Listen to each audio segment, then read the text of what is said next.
गाना बजाना के गाना बजाना के खजाना मुझी मैया शारदे भवानी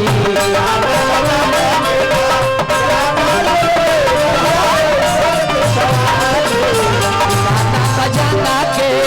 खजाना मुझी मैया शारदे भवानी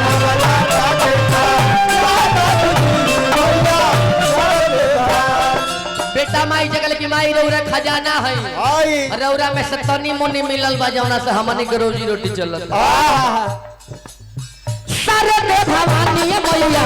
शारदे भवानी शारदे भवानी मैया शारदे भवानी मैया शारदे भवानी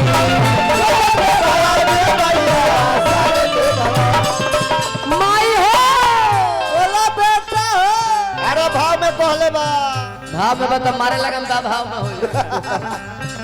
भरी तो आवाज में भरी तो आवाज में तराना मुझी मैया शारदे भवानी भरी तो आवाज में तराना मुझी मैया शारदे भवानी आवाज में तराना मुझी मैया शारदे भवानी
भैया बैठल बनी है का हमार संगतिया ना है वहाँ का हमारा बड़का भैया के संगतिया है अच्छा बहुत दिन पहले वहाँ का हमारा द्वारा पर भी बहुत बार गोइल बने चाहे भेंट मुलाकात भइल आवास भैया बने कि ना अच्छा आई रहनी हां बाकी हम कह के आइल बनी जना आवास भैया आवे के बाकले जे बाबा तने 2 घंटा लेट से आई हां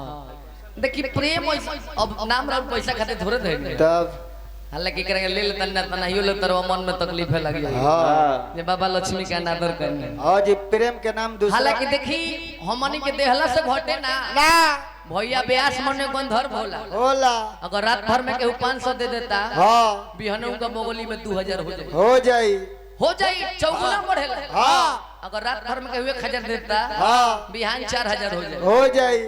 ई बात हमनी के सब जगह कहिले हां लेकिन लोग का विश्वास ना होला ना विश्वास होई कब आज 1000 दे के देखी हां बिहान अगर 4000 ना होई हमरा लगे फोन लगाई जब फोन लगाई तो दिन भर मोबाइल हमर स्विच ऑफ रहला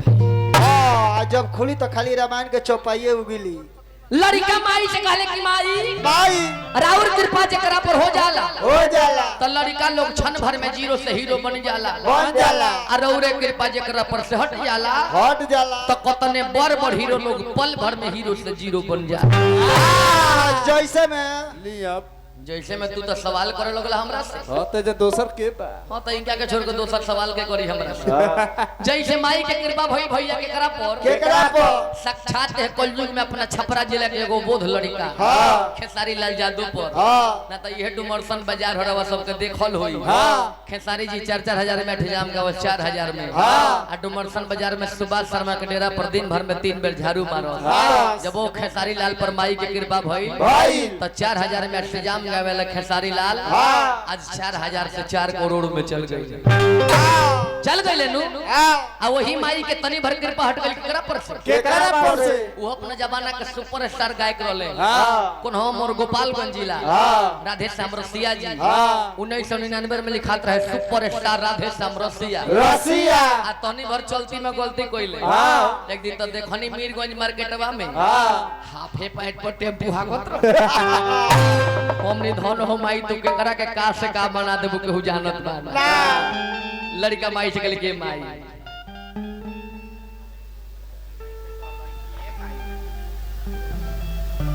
एकदम एकदम एकदम एकदम अरे मैं चिंता मत करी लड़का माई से कहले के माई कि बीमारी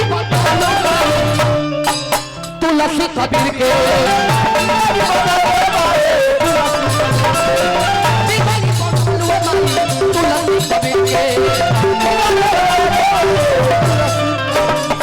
हमने क्या खोदे कल बात हो अब तनी ग्रंथ में आई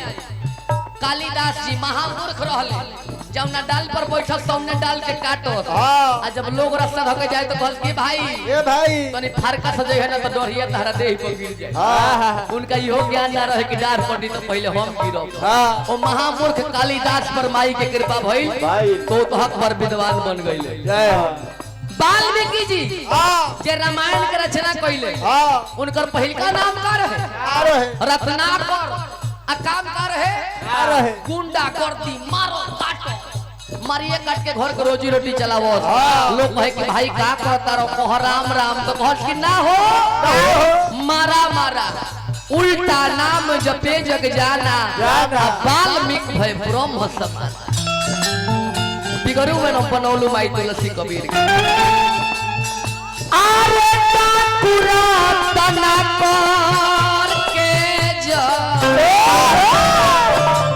कौलो का फकीर के टाकुरा तना कर के जा कौलो का फकीर के ए माई हमरा अपन चिंता कम रहेला काहे काहे कि नया उम्र बा रोज गौ नहीं बा आवाज फंसी हो जाई त चिल्ला के मेंटेन कर ले हमरा त चिंता वो बुढ़ऊ के होला जेकर 70 वर्ष के उम्र बा आ उनका देही पर कतना लोड बा ए उपेंद्र बनले विजय कर जी दीवाना